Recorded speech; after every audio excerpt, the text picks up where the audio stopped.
Hello, ladies and gentlemen, and welcome to The Discriminating Gamer, the Harry Flashman of board game review shows. George MacDonald Fraser, you left us too soon. Ladies and gentlemen, today I should very much like to take a look at a game that is set during the Second World War. But it's not a war game. But is it really a war game? No, it isn't.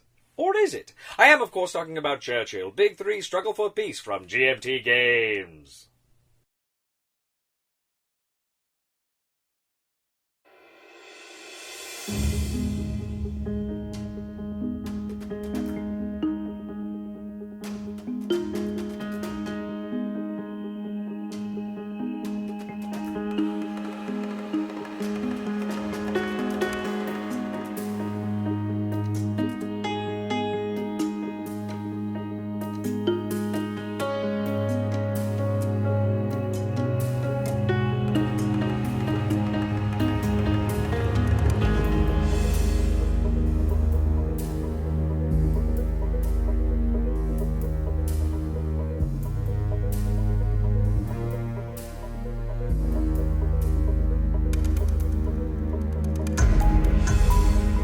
In Churchill, Big Three Struggle for Peace, 1 to 3 players take on the iconic roles of Winston Churchill, Joseph Stalin, and Franklin Delano Roosevelt / Harry Truman.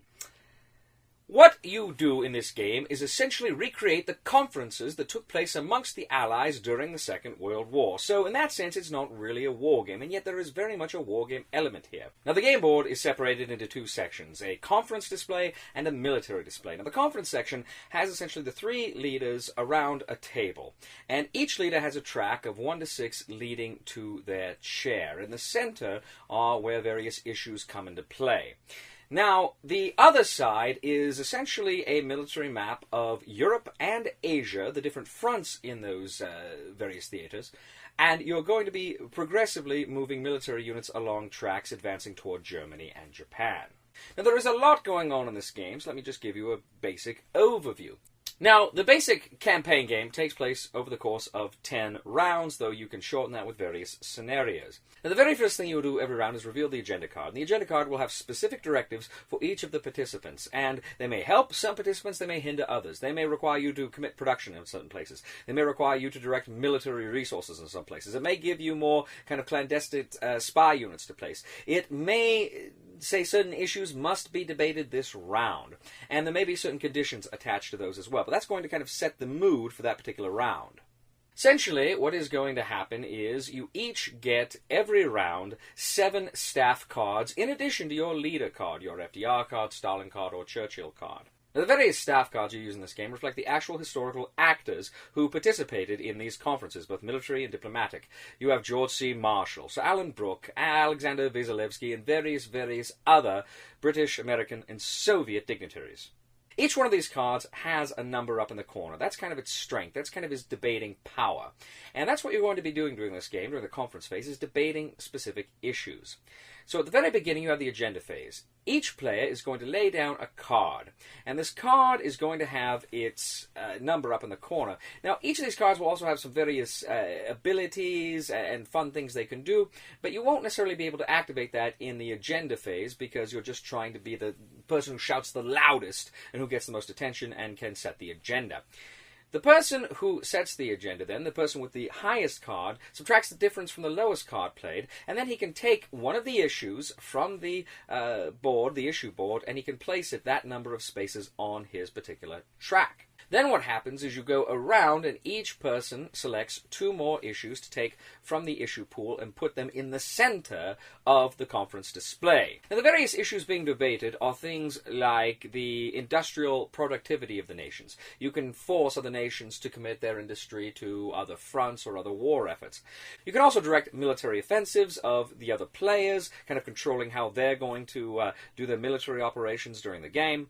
You can debate strategic resources. You can also debate things like military and political control, clandestine control over various nations currently run by the Nazis.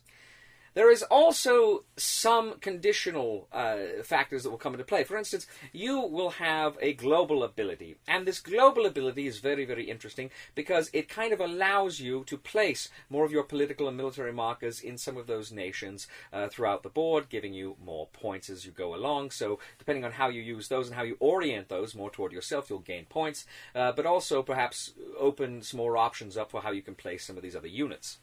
Other issues include the USSR declaring war upon Japan, or the United States essentially launching the Normandy D-Day invasions. Once both of those have been completed, they are then returned to the box. Now, after every player has chosen the issues he wants to debate, there will be at least 7 issues on the table. There may be more, depending on if any came up during the conference card. Now, what is going to happen is the player next to the player, to the left of the player who won the round, he begins. And what he does is he goes ahead and he plays one of his cards. Now, the strength number up in the corner essentially says how far he can move an issue toward him. Now, if it gets all the way to his chair, he's won the issue, there's no more debate. But he can essentially say, I'm moving this issue closer toward me. Now, after a player has played a card and moved an issue, the player to his left may debate the issue with their own card. They lay down the card, you look at that strength, you subtract the difference, and you can move it back. And this is very, very interesting because what it allows you to do is pass a turn, so you still roughly remain the same number of cards, though you may not. Remember, you start with 7 cards, and you must play them all. So this brings in an interesting dynamic here. Do you object to that and possibly save an issue, or do you wait and use the card later for a regular turn and you don't have to pass? Each player then goes around and plays cards to move the various issues toward them, and of course the whole time you're wondering whether or not any other player will try to debate the issue. If the person to your left doesn't debate, the next person can debate. If no one debates, then you're clear, but if someone does debate, then there's no counter debate, they simply get it.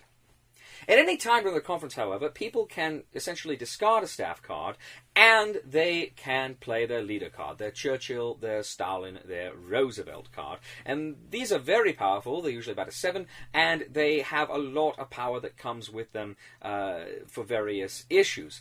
Critically, however, it can be detrimental, because if you play some of these cards, some bad things could happen. For instance, Churchill could have a heart attack and he may be out of the next conference. Or Roosevelt may die and you have to bring in Harry Truman. There's all sorts of perils that come with using your leader card, so you want to be very judicious in how you use them. Now, whoever has the most issues on their track at the end of the conference phase wins that conference, and they'll get some bonus points for that. And everybody who has issues on their side then can act out those issues, can do the things that are necessary there. And this is going to be very important as you proceed to the next phase. Once the conference is over, you're going to place any directed offensive tokens that you may have. Then you're going to determine if any of the conditional issues have been fulfilled. Then you're going to collect production markers, and then you're going to spend production. You're going to spend production to give either naval support or offensive support to your units in both theaters. Now, there's also going to be a leader of the theater. They're going to get some bonus production, so that's an issue you can debate during the conference, is who's the theater leader during the game. And this can be a very helpful thing, because the Nazis and the Japanese are going to throw everything they have at you, and you need to be prepared for them. You're also going to check on things like, is A-bomb research been furthered by either the Americans or the Soviets, and critically, if any of those global positions have changed. Now, during the war phase, the first thing you're going to do is place various clandestine tokens in the various countries that have been overrun by the Germans and the Japanese.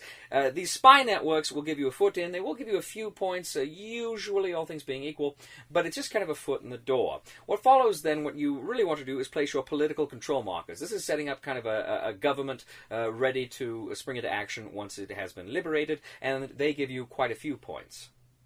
Next, you actually go to the military side of the game. Now, as I say, you have the various fronts, and the various armies are advancing toward Germany and Japan.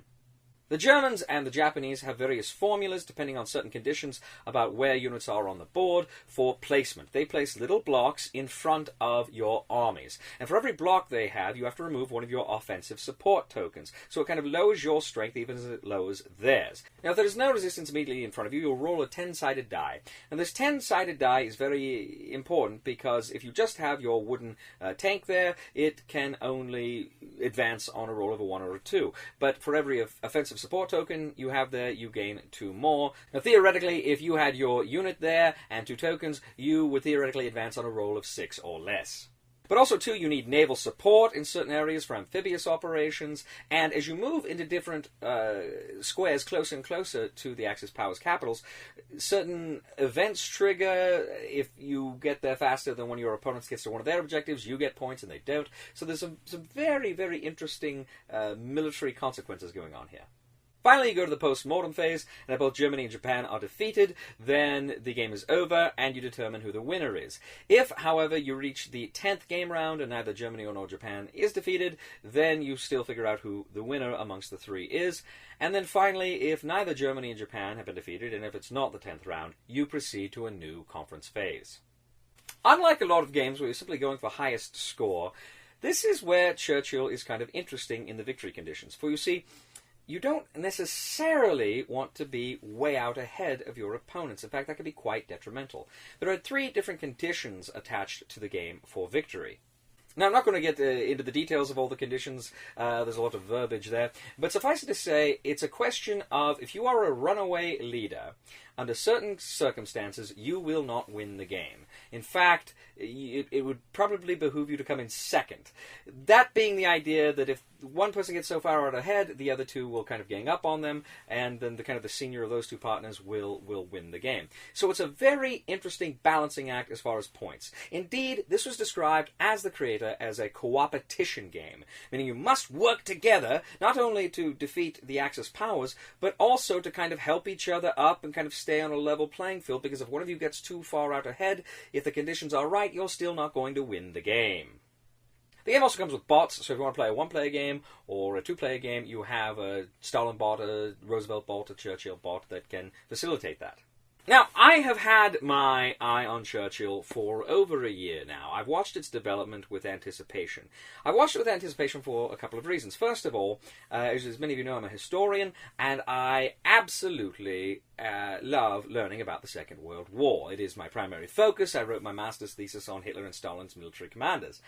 And I'm fascinated by the diplomatic struggle here of the Allies. I've always been fascinated by the relationship between FDR, Churchill, and Stalin and how they managed these great nations. It was very much a great man approach to history there when we look at that war, and it's absolutely fascinating. So just the theme alone, I really, really looked forward to. But more than that, I anticipated, from what I had read, from what I had looked at, that this game almost looked, well, it looked very, very similar to Twilight Struggle. Now, this game is called Churchill Big 3 Struggle for Peace. I don't think it's any mistake they included the word struggle in there. I anticipated this to be essentially a 3-person version of Twilight Struggle in many respects. And indeed, in a lot of ways, it plays like Twilight Struggle. The way you play cards, the way you have those cards during the conferences, and you're playing them, but some of the cards aren't that good, but you have to play the cards. And the only way out is to play your leader, and that comes with its own set of perils.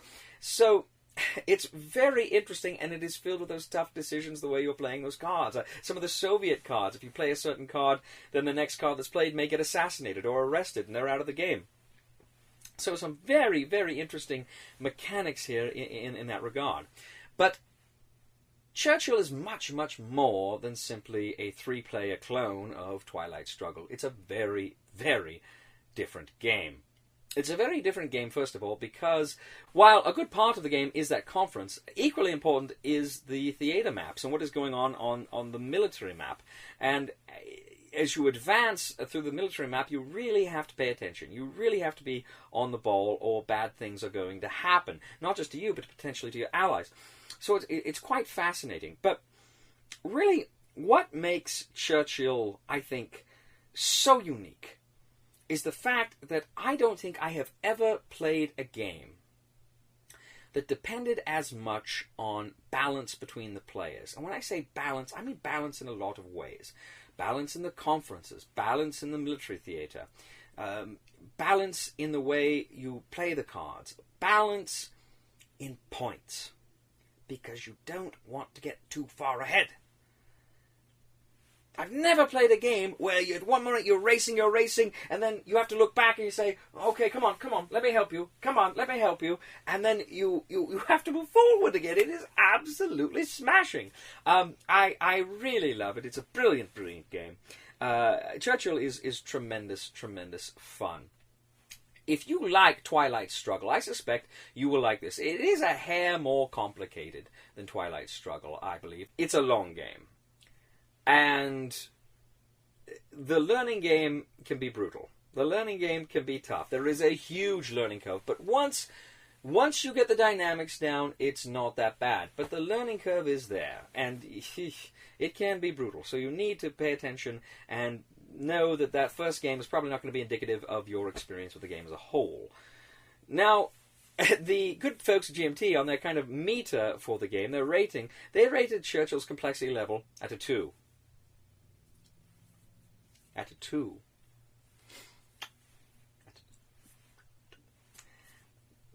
This game easily, in my opinion, is a 4 or a 5 at least. I'd probably say a 5. Because of that learning curve. Now, once you get into it, it doesn't seem terribly complex once you've gotten into it, but the learning curve is just so high that it doesn't deserve a 2. It deserves a much higher rating, I believe, in my opinion. Still, this is a fun game. This is a great, tremendous blending of history and mechanics, and I don't believe this is a game for everyone. I don't think this is a game that a lot of people will enjoy. Now, it's not a war game. It is not a war game, but it has that war game feel and that war game element, kind of like Twilight Struggle does, but perhaps even more so. And so for that reason, I just don't know that it will be for everyone. But it is definitely for me. This is my cup of tea, my friends. I really enjoyed Churchill quite a bit. But it is so well balanced, and the theme is so wonderful. I dare say that this, for me, is a contender for Game of the Year. I think that highly of it. I really like Churchill. I can't wait to explore it further and find new and exciting strategies and ways to play the game. So, with all that in mind, ladies and gentlemen, the recommendation for the discriminating gamer for Churchill, Big 3 Struggle for Peace, is buy it.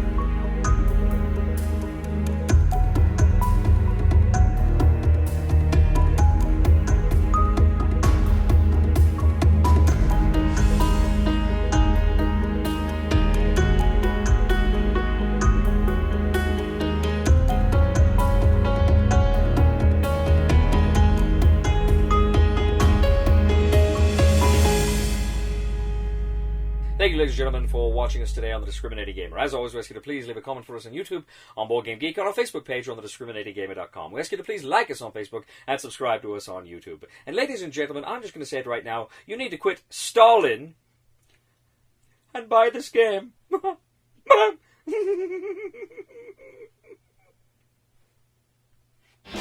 somebody help me on my feet again, and I don't know where I'm going, and I don't know where I've been. Please somebody help me on the solid ground. It's a long time, and I'll be dying. Once a year I wind up in the band. If you'd like to learn more about Allied diplomacy during the Second World War, I highly recommend the following books.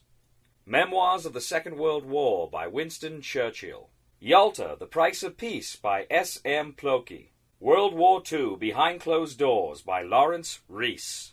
Why the Allies Won by Richard Overy. These books and more are available at your local library.